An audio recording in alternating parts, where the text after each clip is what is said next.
Kwa Mtanzania ambao unatazama Airtel Fursa muda na wakati kama huu, ningependa nikukaribishe rasmi katika kipindi cha Airtel Fursa siku hii ya leo. Sehemu ambayo nimesimama ni katikati kabisa ya jiji la Mtwara, ambapo mjasiriamali wetu wa siku hii ya leo ndiko anakotokea. Nikukumbushe tu ya kwamba Airtel Fursa inalenga vijana ambao ni wajasiriamali. Naongelea wale wafanyabiashara wadogo ambao wana biashara zinazoendelea lakini wanakumbana na vikwazo mbalimbali vinavyowafanya wao washindwe kufikia ndoto zao. Kijana wetu wa leo anajulikana kwa jina la Idi kama nilivyosema hapo mara ya kwanza, ila yeye anajishughulisha na ubanguaji wa korosho kutoka hapa Mtwara. Kujua mengi katika Airtel Fursa kwa siku hii ya leo na kusiwe pamoja nami, naitwa Irene Po, karibu sana. Kwa mujibu wa maelezo ya wenyeji, Mtwara ni neno la Kimakonde ambalo lilitokana na neno Mtwara ambalo linamaanisha kilichochukuliwa. Mtwara kama eneo liliibuka katika kipindi cha ukoloni pale Wamakonde walipowapa jina hilo wakoloni waliwachukua ndugu zao kuwatumikisha.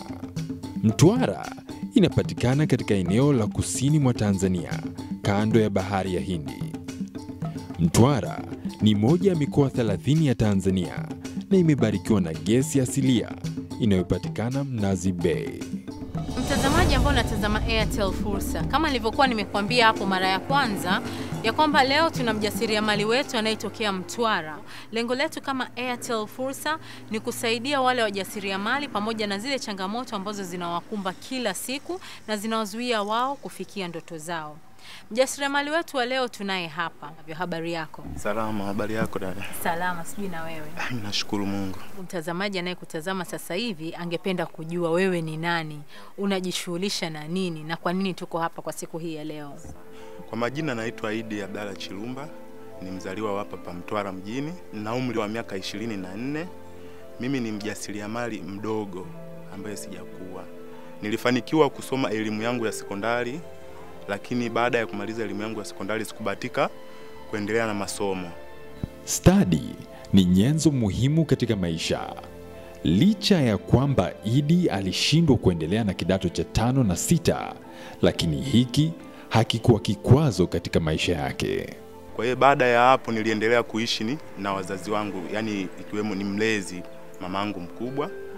Yule mamangu mkubwa ambaye alikuwa anajishughulisha shughuli za ujasiriamali, ambazo kwamba zile shughuli za ujasiriamali alikuwa hana nyenzo, lakini alikuwa na ujuzi wa ujasiriamali wa ubanguaji wa korosho. Alikuwa anazitoa korosho shambani kwake, anazipeleka sehemu, wanabangua na tunafanya production pale nyumbani ya ubanguaji wa korosho. Sisi wenyewe tulikuwa tunafundishwa na mama yetu. Kwa hiyo baada ya hapo mimi nilikuwa nimepata ujuzi kulingana na mama yetu ambavyo alivyokuwa anatufundisha pale nyumbani. Study pekee bila misukumo ya ndani kama ari, nguvu na mapenzi ya kufanya kitu fulani haziwezi kutengeneza miujiza, lakini ilikuwa ni hamasa, mapenzi, nguvu na study alizotoa kwa mama yake ndio zilitosha kumpa Idi msukumo wa kuendesha biashara yake. Umepata ujuzi kutoka kwa mamako mkubwa. Je, tofauti na ujuzi kutoka kwa mama mkubwa ambaye ni mlezi wako, je, kuna elimu yoyote ambayo umeipata tofauti na ubanguaji wa korosho? Yes, nimeipata elimu. Na kutokana na elimu hiyo niliyoipata, kuna wamama ni kikundi cha wanamama ambao waliniona mimi kipindi najishughulisha shughuli zangu za ujasiriamali, ambao waliniona kwamba sina elimu ya ubanguaji. Kile kikundi kikanichukua, tukakwambia twende kwenye mafunzo SIDO. Nikaenda kwenye mafunzo SIDO, nikachukua mafunzo mnamo wiki 2. Nilipochukua mafunzo wiki 2, nikawa nimepata sasa elimu ya ubanguaji, elimu ya kufanya production, jinsi ya kutunza korosho kwa tayari kwa kuingia sokoni. Kwa hiyo vitu kama hivyo nilikuwa sijaelewa kabla sijaenda kupata elimu hiyo SIDO. Nilikuwa tu mtu wa kienyeji tu, nafanya kienyeji, lakini baada ya kuchukuliwa na iko kikundi nikaenda kupata mafunzo. Sasa hivi najua jinsi ya kubangua korosho vizuri, jinsi ya kuzihifadhi vizuri, jinsi ya kupeki vizuri, jinsi ya kuzirosti tayari kwa kula na jinsi ya kuzioka. Maana kuna aina mbili ya ulaji wa korosho. Mwingine anapendelea korosho za kurosti na mwingine anapenda korosho za kuoka. Kwa hiyo elimu yote nimeipata SIDO. Unaposema ubanguaji wa korosho unamaanisha nini? Ninavyosema ubanguaji wa korosho inamaanisha kwamba ile korosho baada ya kuitoa shambani ambayo ikiwa na ganda mbichi, lile ganda unavyoitoa shambani kwamba inakuwa na bibo. Unavyoenda kuvuna shambani ile korosho, lile tunda la chini. Unavyoliandaa lile tunda unalitenganisha baina ya tunda na korosho. Zile kama mbegu. Zile korosho unazichukua unazianika. Yaani zinakuwa na unyevu. Baada ya kuzianika unazileta nyumbani. Unavyozileta nyumbani ndio unaziandaa kuzibangua, yaani inamaanisha kuzikata kuikuta ile mbegu ya ndani. Unavyozibangua zile korosho, kabla ya kubangua unahitaji uzichemshe. Unavyozichemsha korosho unaangalia, unaweza ukachukua labda lisali moja kulingana na wingi wa korosho ambao umeziweka pale jikoni. Utajuaje kama korosho hizi zimeshakuwa tayari? Unaangalia ile korosho, unaichukua unaifinya, utakuta ukishaishika tu hivi unaikuta ile mbegu ya ndani inajitokeza, unajua kwamba hizi korosho ziko tayari. Kwa hivyo ile process ya kutoa tunda, yani si korosho iko hivi, kutoa tunda na korosho ndio ubanguaji, ama mkishapeleka jikoni kutengeneza korosho ndio ubanguaji? Tukishapeleka jikoni kutengeneza korosho ndio ubanguaji. Hususan ni mashine, unaweza ukatumia nyenzo ya mashine unabangua korosho. Wengine wanatumia nyenzo nyenzo fulani ya kukaanga korosho kutumia gai. Unaweza ninavyosema gai sijui tunaelewana. Kikango fulani hivi unaweza ukatumia, ukaweka kuni chini, ukakaanga, then zinapobadilika rangi zinakuwa nyeusi, unagonga, unaweza ukasema hilo ni moja ya ubanguaji. Sababu zilizoelezwa ndizo zilizomfanya ajitofautishe na vijana wengi wanaoishi Mtwara, na hivyo kupata fursa ya kuwa mmoja wa vijana waliopewa mafunzo ya kuandaa korosho kitaalamu. Idi alipata nafasi ya kuhudhuria masomo ya kompyuta alipomtembelea kaka yake aishie Dar es Salaam, na hivyo kupitia masomo hayo ndipo Idi alipoweza kupata kazi iliyompa mtaji wa biashara yake. Baada ya kumaliza form 4 nikawa nimetoka nikaenda Dar es Salaam, nikaenda kuishi na kaka yangu. Baada ya kwenda kuishi na kaka yangu nikapata elimu ya kompyuta. Ni tuseme kama fani tu fulani, nilipata elimu ya kompyuta kama miezi yangu 6, nikawa nimechukua baadhi ya program. Baada ya kumaliza elimu yangu ya kompyuta nikarudi tena Mtwara, nikaajiriwa kwenye sehemu moja hivi ambayo ni stationery ya mtu. Nikafanya kazi kama miaka 2. Baada ya kufanya kazi nikaamua niepukane na maisha ya kuishi kwa ndugu, yani nikiwemo yule mlezi ambaye alikuwa ananilea. Nikaja kuanza maisha mwenyewe kujitegemea. Baada ya kuendelea kufanya ile kazi nikaamua niachane nayo. Baada ya kuachana naye nikajua kwamba mimi kwa vile nina ujuzi, pamoja huo ujuzi sijapata elimu, lakini ujuzi nao niliupatia kwa yule mama. Nina uwezo kwa vile sisi tuna fursa hapa Mtwara la zao la korosho. Kwa nini sijiajiri mwenyewe? Kwa nini nisiwe mjasiriamali mdogo? Nitafute kipato, hela ya kula. Nikaamua nikafanya hivyo, na kweli nikafanikiwa, hadi sasa hivi naendelea. Sasa wewe ilitokea nini ukasema okay, pamoja na kwamba nina elimu ya kompyuta nataka kwenda kwenye korosho? Pamoja nilipata elimu ya kompyuta, nikapata bahati ya kuajiriwa sehemu, lakini ile ajira haikuwa rasmi. Sababu niliajiriwa nikafanya kazi miaka 2, lakini unajua cha mtu tu, siku yoyote mwenyewe anaweza akakwambia ondoka. Kwa ile ilitokea hivyo kweli, sababu hapa nimeajiriwa, sio kwamba ni shughuli yangu maalum kwamba nimejiajiri mwenyewe. Kwa hiyo ilipotokea hivyo, yule bosi wangu nimekaa naye muda wa miaka 2, kilichotokea akaja ndugu yake amaliza chuo kikuu, ana kazi ya kufanya, akasema ile nafasi ambayo nataka amekaa Idi, bora nimweke ndugu yangu. Na kweli na mimi nikaondolewa, akaniambia Idi pumzika. Sasa nikasema sasa nifanye nini?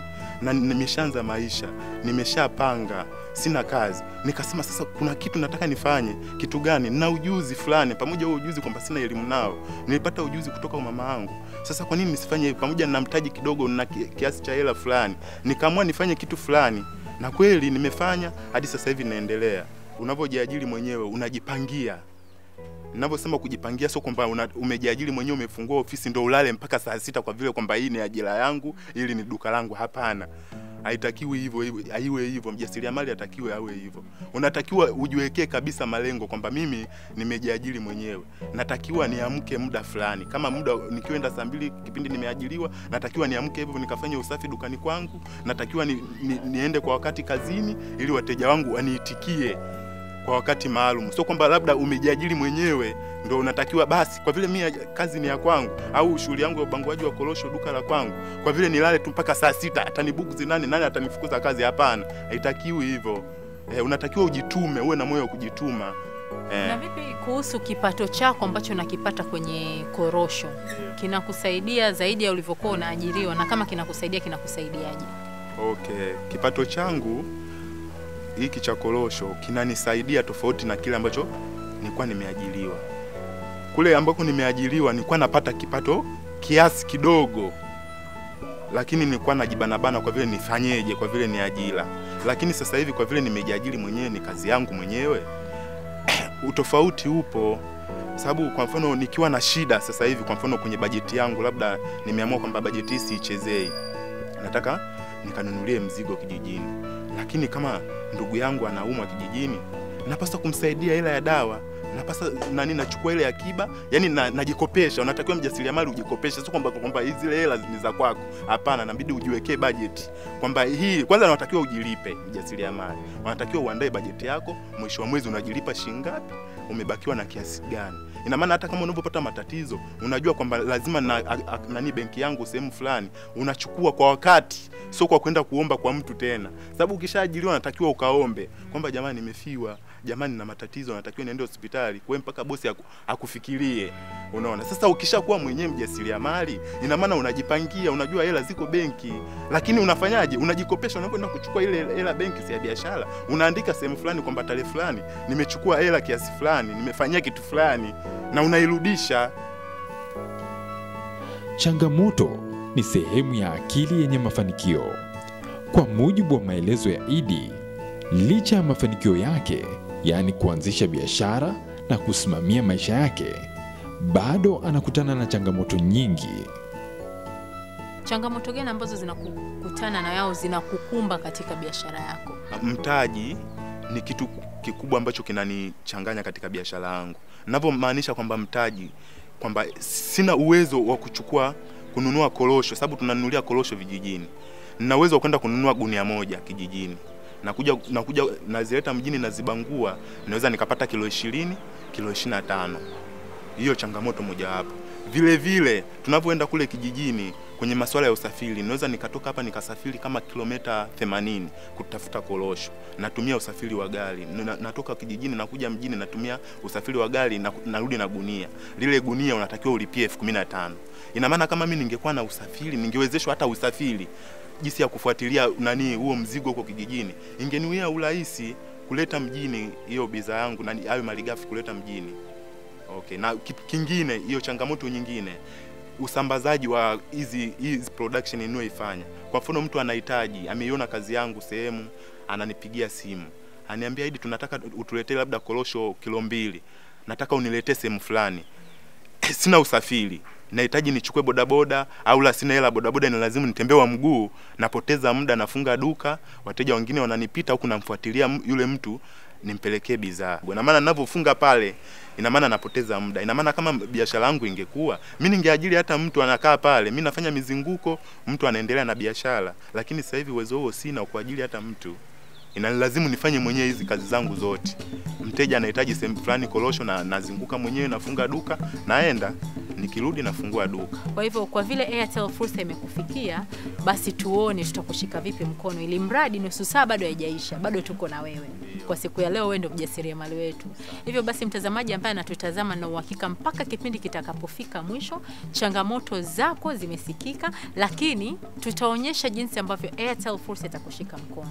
Na wewe mtazamaji ambaye unanitazama sasa hivi katika Airtel fursa, nizidi tu kukusihi kama ulivyosikia namwambia Idi hapa, Airtel fursa tunamshika mjasiriamali mkono kwa kumpatia nyenzo mbalimbali ambazo tunaamini kupitia nyenzo hizi zitamrahisishia au zitamuondolea kabisa changamoto ambazo zinamzuia yeye kufikia ndoto zake. Na hivi sasa ndio mwanzo wa kipindi chetu kwa siku hii ya leo pamoja na Idi. Hivyo basi nakusihi uendelee kuwa pamoja katika televisheni yako ya ITV kuangalia Airtel fursa, ili tuzidi kuwa pamoja na Idi siku hii ya leo mpaka mwisho katika kufikia ndoto zake.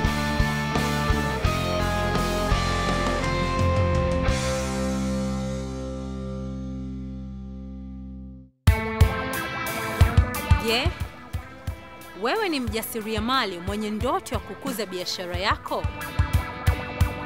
Wakati ndio sasa. Airtel Fursa inakuwezesha kijana wa Kitanzania mwenye umri wa kati ya miaka 18 mpaka 24 kufikia ndoto zako. Kamata fursa. Tuelezea kuhusiana na maisha yako, kuhusu biashara yako na kuhusu changamoto mbalimbali unazokumbana nazo kupitia njia zifuatazo. Tuma SMS kwenda namba 15626 au tutumie barua pepe kupitia airtelfursa@tz.airtel.com. Pia unaweza kutuandikia kupitia kurasa wetu wa Facebook, Twitter au kupitia tovuti yetu ya www.airtel.com. Airtel Fursa, tunakuwezesha.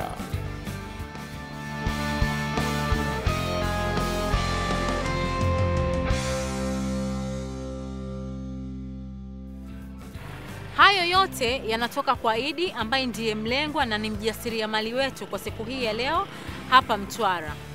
Sehemu inayofuata ni washauri kutoka Airtel ambao wao wana machache ya kuongea. Namsikiliza Abdalla anavyozungumzia ujasiriamali wake na amenifurahisha sana. Anasema ujasiriamali ni wewe mwenyewe kujituma. Wewe mwenyewe kujua jinsi ya kupanga bajeti yako, jinsi gani ya kuwekeza, jinsi utakavyokwenda benki ukaangalia, ukaongea nao, ukaweka rekodi ya vitabu matumizi yako kusudi ukopesheke na benki. Kwa hilo amelielewa sana. Kwa hiyo katika changamoto zake ambazo anaendelea nazo, nafikiri ataweza kumudu na kufaulu zaidi. Ana kile kipaji hasa, unaona anavyozungumzia jinsi ya kubangua korosho na unafanyaje, unaokaje, unachomaje, unafanya shughuli gani. Unaona kweli hicho kitu anachokifanya kinampendezesha sana, anapendezwa nacho na ule moyo wa kukifanya kile kitu unaiona kabisa.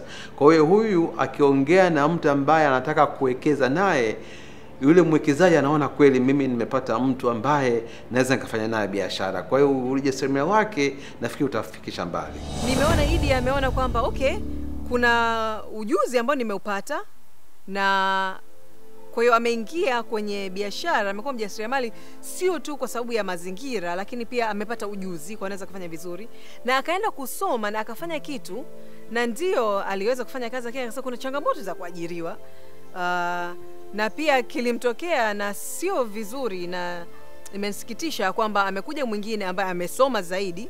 Aliona yule mwajiri wake kwamba huyu kwanza ni ndugu yangu, mambo ya kupeana kwa sababu ya kujuana, ambayo sio kitu kizuri. Maana huyu kijana alishapata ujuzi na kuwa anafanya kazi vizuri. Yaani cheti cha ndugu yake hakikumpa sifa ambazo zitakuwa za juu zaidi kuliko ujuzi wa Idi. Lakini hata hivyo akasema, unajua sio issue, mimi na ujuzi wangu wa kitu kingine. Kwa hiyo akaacha ile kazi na akaendelea na anafanya vizuri. Na najua ni sababu kubwa ambayo tumemchagua yeye.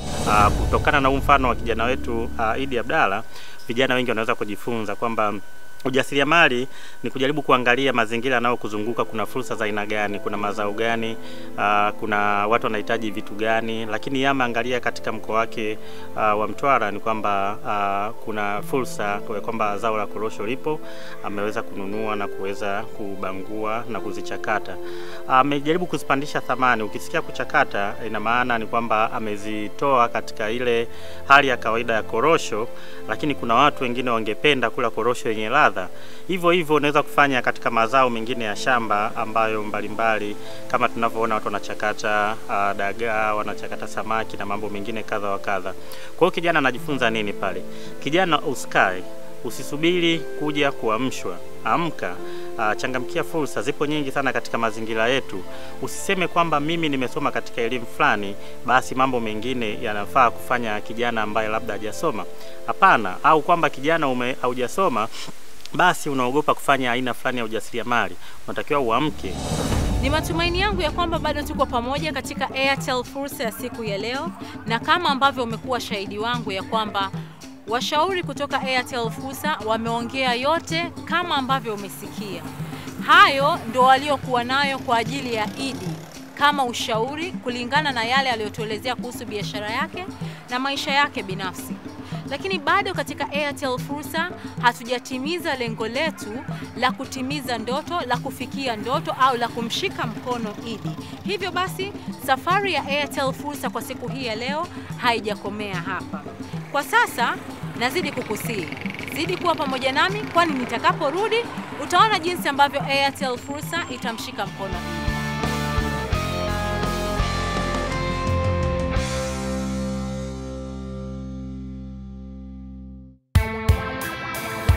Je, wewe ni mjasiriamali mwenye ndoto ya kukuza biashara yako?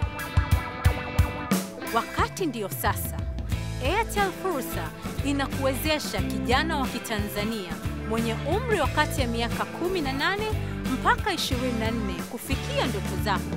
Kamata fursa. Tuelezea kuhusiana na maisha yako, kuhusu biashara yako na kuhusu changamoto mbalimbali unazokumbana nazo kupitia njia zifuatazo. Tuma SMS kwenda namba 15626 au tutumie barua pepe kupitia airtelfursa@tz.airtel.com. Pia unaweza kutuandikia kupitia kurasa wetu wa Facebook, Twitter au kupitia tovuti yetu ya www.airtel.com. Airtel Fursa, tunakuwezesha.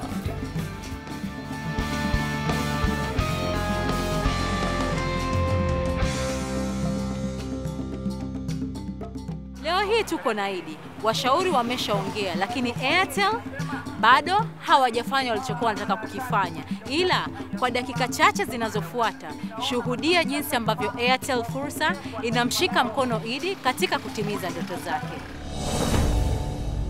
Baada ya timu ya Airtel Fursa kukaa chini na kuainisha changamoto ambazo mjasiriamali wetu Idi alikuwa akizipitia, timu yetu ilipata ufumbuzi juu ya maisha ya Idi. Airtel Fursa inaendelea kuwezesha vijana Tanzania nzima, na safari hii tumefanikiwa kukutana na kijana ambaye yuko mkoani Mtwara, anaitwa Idi Chilumba, ni mjasiriamali wa korosho, ambaye ametuonyesha saa nyingine kuwa mbunifu haihitaji wewe kubuni kitu kipya kabisa, bali unaweza kuchukua kitu ambacho kile kipo kwenye jamii na kuzunguka, na ni kitu ambacho maarufu kinafanyika siku zote, lakini ukajitofautisha kwa kufanya kazi yako kwa ubora wa hali ya juu.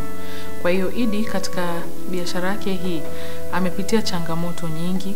Alikuwa akifanya kazi ya kuajiriwa na kukusanya mtaji kidogo kidogo, akijua kwamba iko siku mimi nitajisimamia mwenyewe. Na alipofanikiwa kutoka na ule mtaji kidogo, alianza biashara ya korosho, lakini akaona bado mimi ndio nimemwona mama yangu akifanya biashara, lakini bado sina utaalamu wa kutosha ambao unahusiana na biashara hii. Je, nitawezaje kukuza utaalamu wangu? Hakusubiri kukuza utaalamu, vile vile aliendelea kuifanya hiyo biashara pamoja na changamoto zote hizo. Mtaji mdogo, ujuzi wake ulikuwa bado sio wa kutosha, lakini kwa sababu ni kijana mwenye nidhamu na jamii yake imemuona. Kulikuwa na kikundi cha kina mama ambao wako pale kwenye jamii ambayo Idi anaishi, Mtwara, na wakamwalika kwamba jiunge na kikundi chetu kwa sababu sisi tunaenda kupata mafunzo SIDO ili uweze kuifanya biashara hii kwa mafanikio zaidi. Idi, kijana mwingine yoyote wa kawaida angeona nikajiunge na kikundi cha kina mama, unaona? Lakini yeye ni kijana ambaye alikuwa anajua mimi nataka kujitofautisha na najua ninachokitaka. Hiyo ni thamani moja ambayo sisi kama Airtel imetuvuta sana. Tuseme kwamba Idi ni mtu sahihi kutembea naye, ni mtu sahihi kumwezesha kwa kupitia Airtel Fursa. Na sisi tulipokutana naye kwa kweli tulifurahi na tukaona huyu ni mtu sahihi ambaye katikati ya changamoto zote yeye hakuona, aliona hizi ni mapito na nitapita. Kwa hiyo yeye sasa baada ya kuungana na kile kikundi akaenda akapata ujuzi ambao ni utaalamu kuhusiana na ile bidhaa yake, jinsi ya kuongeza thamani kwa bidhaa. Sisi kupitia Airtel Fursa tunamwezesha kwa kumpa utaalamu wa kijasiriamali, jinsi ya kuweka mahesabu, jinsi ya kufanya masoko na vitu kama hivyo. Ili akikutanisha hivi vyote sasa biashara yake inaweza kwenda mbele zaidi. Kutokana na changamoto zake kwa nyingi, jambo la kwanza Airtel iliamua ni kumpa mafunzo ambayo yangemwezesha kupanua wigo wa uelewa wa biashara, haswa katika masoko na utengenezaji wa bidhaa zake katika kiwango bora zaidi. Baada ya kukutana na Idi na kuvutiwa na ile nidhamu yake na uchapakazi wake ambao mpaka jamii inayomzunguka inamkaribisha ajiunge kwenye kikundi chao kwa sababu ya ule uthubutu alioonyesha pamoja na uchapakazi. Na tukaenda kumwezesha akaweza kupata mafunzo ya ujasiriamali. Ana mafunzo tayari ya kuongeza thamani kwa bidhaa yake. Kutokana na kuwa na changamoto nyingi ambazo zimemsonga Idi, Airtel Fursa haikuwa na budi kumwezesha mjasiriamali huyu kwa kumtatulia baadhi ya changamoto zake, ikiwa ni pamoja na vitendea kazi. Bado Idi anasimama na changamoto za vitendea kazi ambazo zimemfanya yeye faida anayopata iwe ni ndogo sana, ambayo tu ni ya kuishi siku hadi siku. Anashindwa kukuza biashara yake. Kwa hiyo sisi tukaona hapana, mafunzo peke yake haitoshi, tutaenda mbele zaidi. Tumpatie kijana vitendea kazi, na kwa nidhamu alionayo, kwa uchapakazi alionao, siku za hivi karibuni atawezesha vijana wenzie. Kwa hiyo Idi sasa tukasema changamoto zake ni zipi, tuangalie. Anahitaji kubangua korosho, anahitaji kukausha, anahitaji kuzipika wenyewe wanasema, anahitaji kuzifungasha, na anahitaji kuzisafirisha. Anapata wateja sengine kusafirisha hata mifuko mingi tu anasema, lakini inabidi ingie gharama kwa ajili ya ule usafirishaji, alafu inakuwa inakata tena pale kwenye ambapo angetengeneza faida. Kwa hiyo hizi changamoto mbalimbali alizonazo sisi tutaenda kumwezesha ili tuone sasa Idi anaweza akasema na mimi ni mfanyabiashara wa korosho. Timu ya Airtel iliwasili katika eneo ambalo mjasiriamali wetu amekuwa akifanyia shughuli zake na kupakarabati, ikiwa ni moja ya namna ya kutatua changamoto zake.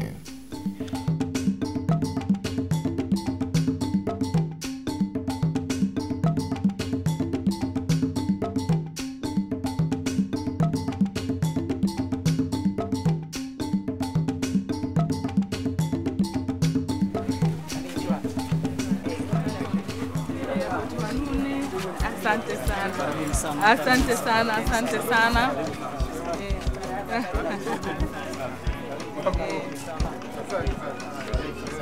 Habari za kazi hivi? Salama. Tulikutana kwenye workshop ya Airtel Fursa na tukapata kutambua pia changamoto zako nyingine kwa sababu ulijitokeza uweze kupata mafunzo.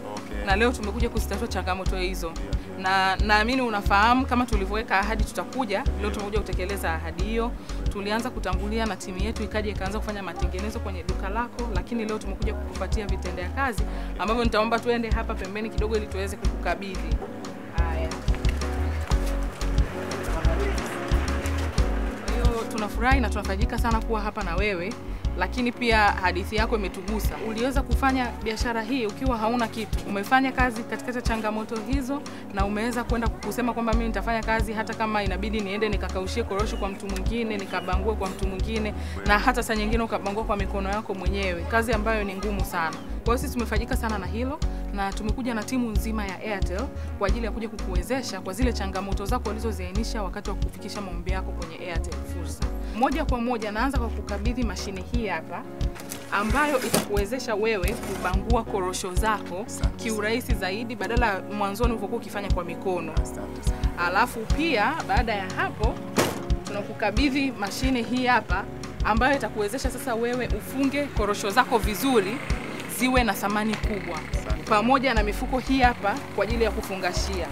Kwa hiyo sasa hivi utaweza kufungasha korosho zako vizuri ambapo zitakuwa na muonekano mzuri na utaweza kuuza vizuri.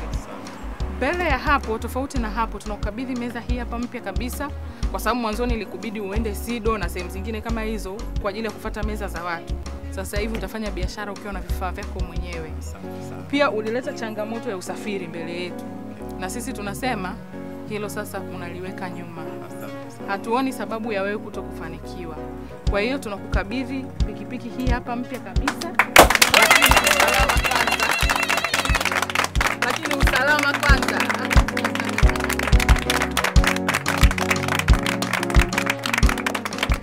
Hongera sana na tunaendelea kukutakia mafanikio mema, uendelee kufanya mambo mazuri na uweze kutengeneza fursa kwa ajili ya vijana wengine wa Mtwara.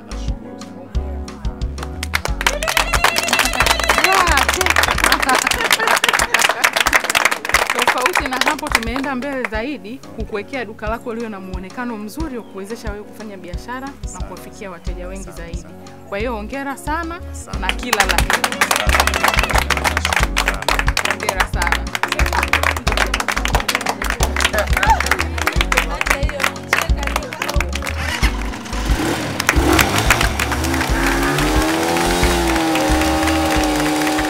Kama familia na kama Godi kama mwanangu, ninaisikia raha sana kwa hii hatua ambayo Airtel wamfikia kwa kumsaidia kijana wangu. Kwa kweli ni kitu ambacho alikuwa na juhudi mno na alikuwa na nia na moyo wa kufanya hizo shughuli zake, lakini anafanya kwa tabu sana, kwa sababu yeye alikuwa anatembea kwa basikeli kwa mguu, mvua, jua, anahangaika, anaenda kutafuta sehemu za kufungavishia korosho zake, anakwenda sehemu ambazo ataenda kwenda kubangua korosho zake, lakini kwa sababu nyewe Airtel wamemhakikisha wamemkabidhi kila kitu sasa hivi, mimi na imani baada ya muda mfupi tumetoka katika hatua hii iliyopo na kwenda juu zaidi. Kwa kweli tunashukuru sana, na kutokana na juhudi na bidii alizonazo Idi, najua kabisa kwa kitendo hiki kilichofanyika leo, na imani Idi sasa hivi tutakuwa tumemvusha hatua kubwa sana. Sina budi kuwashukuru Airtel Fursa kwa nyenzo ambazo wameniwezesha, hususan usafiri, nyenzo za ubanguliaji wa korosho, vifungashio, pamoja na kuniboreshea banda langu. Na jingine, matarajio yangu ya baadaye baada ya Airtel Fursa kuniwezesha kwa nyenzo hizi, sina budi kuwaambia vijana walio mtaani wajitokeze, na mimi niweza nikamtoa kijana mtaani kumleta hapa kuja kunisaidia hizi kazi, na maana kwamba nimeshamuondoa kijana mtaani kumpa ajira. Kwa hiyo sina budi kuishukuru. Nimefurahi sana, nimefurahi zaidi ya furaha. Najisikia vizuri sana kwa kweli. Kila tunapofikia mwisho wa Airtel Fursa, ninapenda kuwashukuru sana wale ambao wanakuwa pamoja nasi, hasa wewe unayenitazama sasa hivi kuanzia tumeanza mpaka mwishoni kabisa tulipofikia mwisho kwa siku hii ya leo. Nikukumbushe kwa haraka tu, mjasiriamali wetu wa leo alikuwa ni Idi kutoka hapa Mtwara, ambaye ni mbanguaji wa korosho. Yeye alikuwa na changamoto mbalimbali, lakini akatuandikia Airtel Fursa, na mwisho wa siku tukafunga safari, tukamfuata mpaka hapa Mtwara, na mwisho wa siku tumemshika mkono kwa kumpatia nyenzo mbalimbali kama ambazo unaziona hapa nyuma yangu, na mwisho wa siku tunaamini kwamba itakuwa rahisi kwa Idi kufikia ndoto zake. Wewe ambaye unanitazama kwa sasa hivi, nikwambie nini? Kila siku napenda kusisitiza ya kwamba kama unajiamini wewe ni mjasiriamali, una biashara ambayo inaendelea na unaamini kabisa unaweza kufikia ndoto zako licha ya changamoto zinazokukumba, basi usisite kutuandikia. Na mfumo wetu ni mfupi tu, tuandikie kuhusiana na wewe, tuandikie kuhusiana na biashara yako, na bila kusahau kutuandikia kuhusiana na changamoto mbalimbali ambazo zinakukuta. Na baada ya hapo, unapotazama katika televisheni yako sasa hivi kuna mawasiliano ambayo yanapita. Hivyo basi tumia mawasiliano hayo kututumia kile ulichokiandika, na sisi kama Airtel Fursa tutakuja kukushika mkono. Mwisho wa kipindi hiki ndio mwanzo wa kipindi kijacho. Jumamosi ijayo pia ni siku. Hivyo basi ninakusihi wewe ambaye umeona leo, mwambie na mwingine, msisitize na mwingine ya kwamba Airtel Fursa tunakuwezesha. Nikutakie tu usiku mwema, na usikose kuangalia Airtel Fursa Jumamosi ijayo muda kama huu hapa ITV. Naitwa Irene Po. Kwaheri.